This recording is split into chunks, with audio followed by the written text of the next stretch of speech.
Pessoal, tudo bom?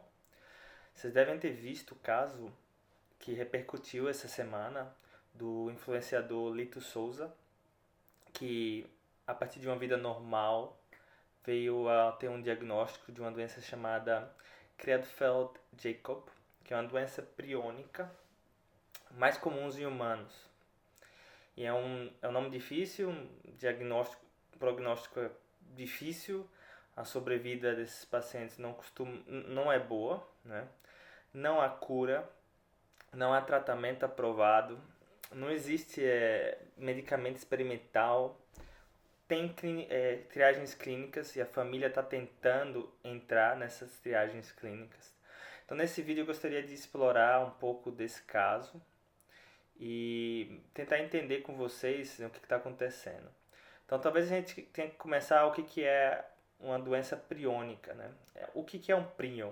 O prion, ele é uma molécula que nós temos no nosso corpo, né?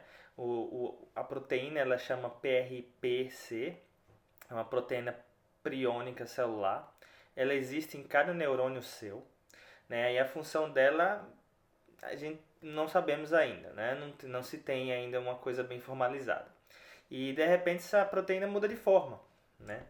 Ela muda de forma, literalmente. Então ela tem uma conformação diferente. Embora a sequência de aminoácidos seja a mesma, né, a conformação muda e ela acumula no cérebro da pessoa. E aí tem uma reação de cadeia no tecido cerebral do paciente. E aí realmente o tempo, né, vira inimigo dessa pessoa, porque as doenças priônicas elas progridem numa escala de meses, não de anos. E por isso que, dado o diagnóstico, né, a janela de intervenção ela é muito minúscula. Não se transmite por contato casual, tá? Nesse caso, o que acontece? A família ela está buscando ter acesso a triagens clínicas para o lito e existem duas triagens clínicas no momento, né? Medicamentos sendo testados. Um deles é de uma farmacêutica. Ele é baseado em um oligonucleotídeo antissenso que é desenvolvido pela Ionis Pharmaceuticals. Então vamos tentar traduzir o que seria isso para vocês, né?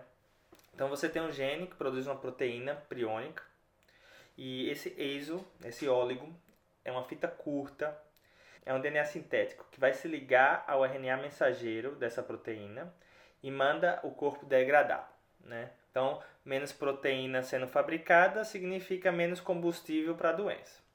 Então, a lógica é reduzir a proteína priônica normal, que é o substrato, para a forma tóxica. Então, se você corta o combustível, o fogo não se espalha. Então, essa droga dessa farmacêutica está em triagem clínica nos Estados Unidos e em muitos centros na Europa. E qual que é o problema disso, né? É um estudo de fase 1, ou seja, para quem é da área já sabe, mas para quem não é, talvez não entenda muito como essas coisas funcionam. Mas é um estudo para testar se a droga é segura. Então, se a droga for segura, aí você vai escalar doses para depois testar a eficácia em uma fase 2, 3. Então, já não é para esses pacientes para se curar. Então, é uma fase para ver se... Será que essa droga mata o paciente? Será que essa droga causa um dano tóxico muito grande? Você entende?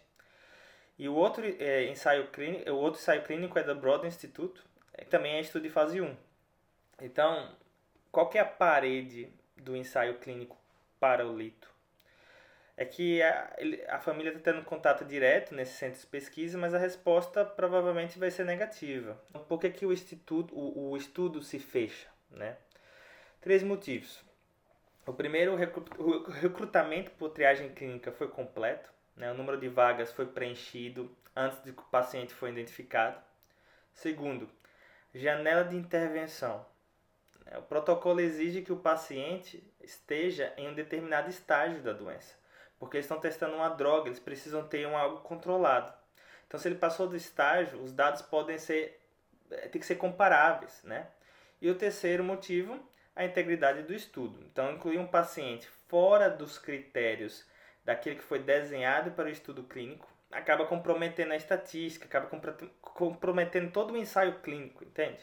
E isso não é burocracia sem sentido, né? Ensaios clínicos eles existem com a pergunta e que tem que ter uma evidência confiável. Então, se você abre exceções, né, a pergunta fica sem resposta no final do dia, né? É o choque entre a realidade da urgência humana com o método científico. A família não está errada em lutar, né? O estudo não está errado em seguir o protocolo. O problema é que o sistema, né, não foi desenhado para emergências individuais, né? E mesmo que o caso do Lito não consiga vaga nesse estudo, o caso dele já está fazendo a diferença, né? Casos como o do Lito trazem visibilidade para a doença, né? Uma doença que não é muito conhecida, acelera o financiamento porque, infelizmente, é uma doença mal entendida, não sabemos muita coisa sobre ela, não temos protocolos de intervenções eficientes. E qual que é o maior desafio? O maior desafio, na minha concepção, é o diagnóstico precoce, porque hoje essa doença é detectada quando os sintomas aparecem. Se essa altura, o dano cerebral, ele for muito extenso, fica muito difícil você ter qualquer droga terapêutica para reverter esse dano. E se um dia existir um biomarcador que detecta a doença antes dos sintomas, o mesmo oligosense-nucleotide, né, o mesmo óleo, a mesma droga, pode funcionar melhor. Então esse aí vira um gargalo dentro da área, né? Então a corrida do Lito, ela não acabou, né? Se ele entrar ou não entrar nos estudos, a busca por resposta contínua para ele e para todos que vierem depois. Como deve ser difícil para a família. E ficamos na esperança de que o Broad Institute, a Ionis Pharmaceuticals e outras startups biotech pharma venham trazer alguma solução para essa doença. Assim como também os pesquisadores e cientistas tentar entender ela, né? Mas é por isso aí que a gente tem que falar nesse canal, né? É isso aí, pessoal. Compartilhe o vídeo e até mais.